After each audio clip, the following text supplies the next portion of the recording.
Hello, my fellow YouTubers and limited number of subscribers. I'm back with another video.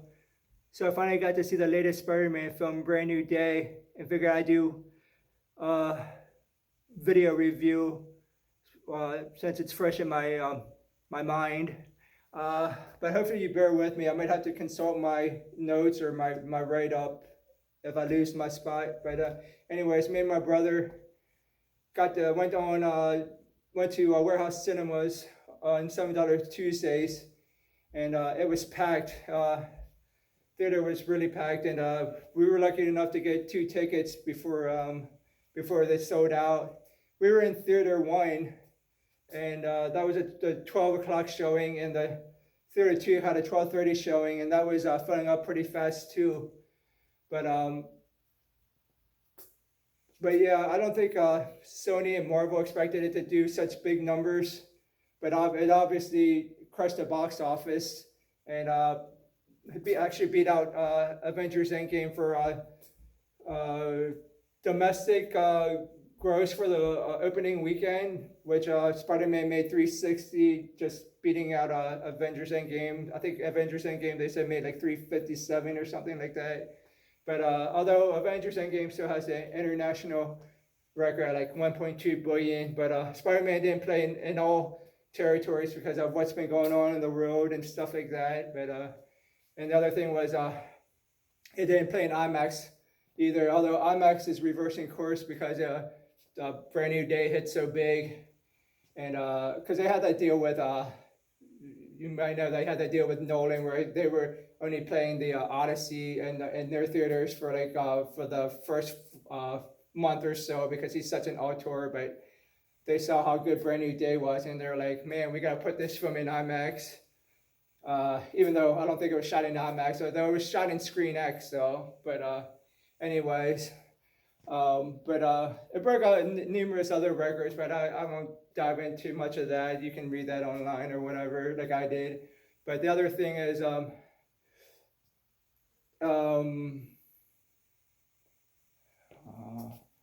but the other thing is that man, it must be nice to be Tom Holland.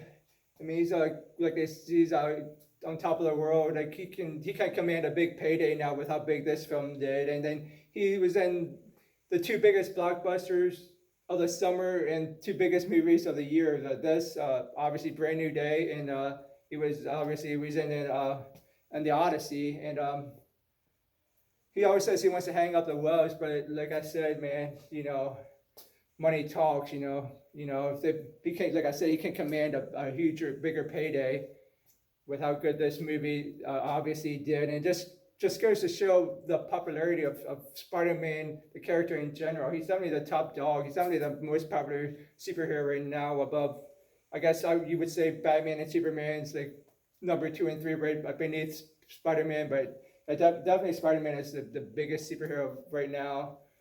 And just wanted to think that Stan Lee thought he was a throwaway character and like how big his success is through the ages. And everybody loves him. Kids love him. Boys and girls. I see a lot of girls now with Spider-Man shirts on, and he's just relatable to even the older crowd too. Just with his problems. Obviously, we don't have spider powers, but just some of the normal human. That's how Stan Lee wrote him. Like he just like a teenager with like normal problems and stuff. But anyways, but the box office numbers aside, I guess my first impressions, my initial thoughts was, talk about a real tearjerker, man. It almost made me cry, and I don't like to get so emotional, but he's like this. It really pulls at your heartstrings, like near the end of the film when they tie it all together, what's been going on through the film and how they plotted it. But then I was like, I mean, honestly, I wasn't. I mean, I mean, I was getting a little misty in my eyes, but I mean, I didn't really cry, but. But then I was like, it was funny because if the Punisher can cry, then I was thinking, man, if the Punisher can cry, so can this guy, so can I. You know what I mean? It was funny in that scene where he was in the hospital room with Peter Parker, Spider-Man, and Peter says, Frank, are you crying? So I was like, right there, they knew like that scene would maybe touch you, get at your heart or heartstrings or whatever. And they timed it perfectly for that perfect joke where like if the Punisher can cry again, it just made me feel better. If that guy can cry, then any guy can cry. Even though Robert Smith sings "Boys Don't Cry," but anyways, what else can I say about the Punisher, man? He was great in the film, man. He was just so awesome. I love that dynamic between him and Peter, the back and forth, the witty repartee, because they're two, they're dichotomy. They're two different types of superheroes. They have different beliefs on how to get things done. And then it just the banter in the Mighty Marvel manner was just like well done, well executed, and it wasn't ever done like some of the movies like I think like Thor or Guardians of the Galaxy. They just did the right amount where it still lay grounded, but it didn't mess up the film or ruin the moment or anything like that. But like John Bernthal, man, he was tailor made for the role. Like he was born for that role, man. He's so good as a Punisher. And I've seen all the Punisher films, and he's definitely by far the best one. He just epitomizes the Punisher, man. And I've even seen the first one with Dolph Lundgren, the original, the cult classic. But yeah, like I say, Bernthal, he's the best one by far. In my book, maybe you would disagree with me, but I think he's just good in that role, but perfectly cast. And what else? He was Oh, the other thing is, I mean, the best thing that happened to him was when Rick killed him off in The Walking Dead. His career just skyrocketed from there, and he never looked back. But definitely Punisher, like I said, was a showstopper, a scene stealer, whatever you want to call it. But the other person that stole the show and another scene stealer was Florence Pugh, aka Yelena Belova, aka the new Black Widow. She's just so awesome in that role. Her dry wit, her sarcastic, her snarky sarcasm, and like her deadpan delivery. She's just perfect. She just does it so well. I definitely want to go back and watch some of her other movies. I was watching her YouTube videos, and oh man, she's awesome. She just sells it. What can I say? She's just good in that role. And another actress that did a good job was Sadie Sink from Stranger Things. And it was the worst kept secret or open secret that she was going to be Jean Grey, even though they tried to play it down. But everybody knew, just like Captain America, Chris Evans is coming back as Captain America. But she did a good job, and I didn't know that, I had no idea I had no idea who the main baddie was, if there was a main baddie. I mean, I watched the trailer, but they didn't really show there was a main baddie, and I figured out that she's, the main, kind of the main antagonist. But yeah, she did a good job. I don't know but I'm buying into how they're introducing the X-Men, I guess her first X-Men into the MCU, but I guess they wanted to show that bond between her and Spider-Man, because they're their two biggest franchises, and that was the part that obviously got to me and probably most people, is when she went into Spider-Man's mind and they bonded through his Aunt May.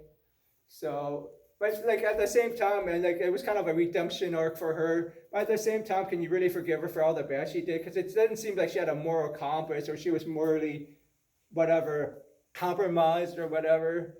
It's to me, it's like Darth Vader. Just because Luke saved him, do you forgive him for killing all those younglings?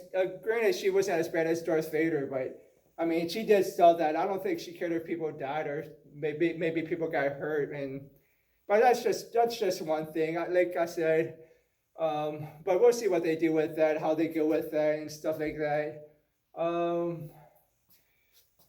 What else here that I want to talk about? But yeah, so they did a good job with her. I thought she did a good job. Oh, and at the end, you see her driving. I guess she was on the bus driving up to Westchester County. I guess she's going to Xavier Institute. I mean, that's what me and my brother surmised, that she's going to Xavier Institute. And then just some other few more additional notes or things I want to touch on.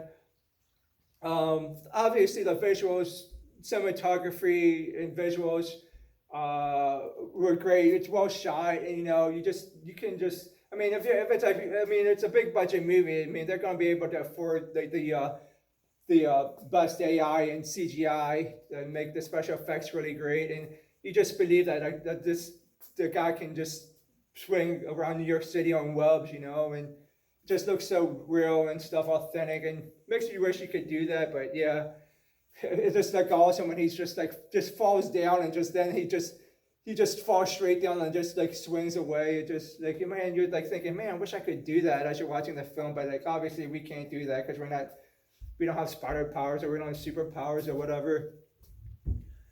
I guess if you're a Batman, you could do it, but that's a different story. You could still have the guts to do it, I guess. But yeah, like I said, the visuals were great. And the other thing was like some of the casual fans might not know, but some of the pictures or the shots were taken straight from the comic books. I think the covers or so. I mean, the comic books geeks like me will pick up on it, but maybe not the casual fans unless you read up on it. But yeah, and the other thing is also like the nod they gave to Tobey Maguire Spider-Man when Tom Holland Spider-Man was learning how to use his organic web shooters, and he says web. Although in Tobey Maguire's Spider-Man he says go web, but there's kind of I think you can kind of make like a little connection there. I don't know if they really were trying to make a connection there, but I guess I kind of drew that connection. Although that might be a stretch, I don't know. And well, the other thing is and I guess at the end of the film, he's going to Battle World. That's what. But my brother was thinking maybe Venom is coming in. But I said Battle World or Venom. I guess it could be either one. But I was listening to my MCU podcast, and they were saying it's going to be Battle. He's going to Battle World. But I don't know if they know for sure. So I guess we'll know when we know. And what do they do with it? I guess it could go either way. But it's probably Battle World. And but the one thing is like how did Ned's tracer reach all the way out to space like that? Like he's piggybacking or tapped into NASA's servers or tapped into their satellites or something. I don't know. But hold on, let me go off camera here and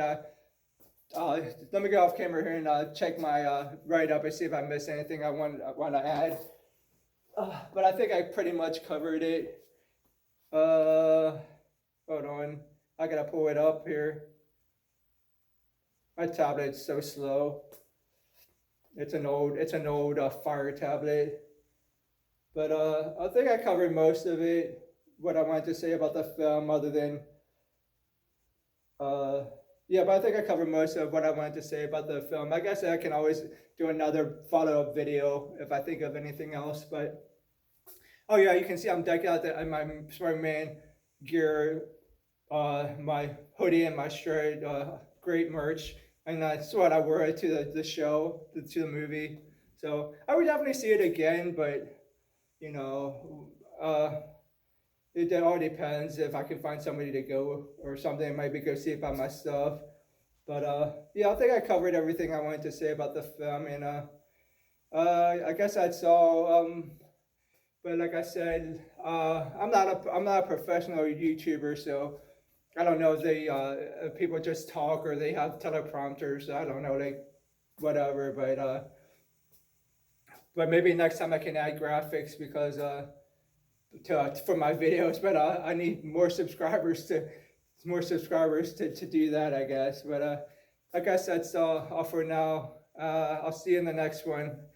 But yeah, I'll see you in the next one. It's time to swing away.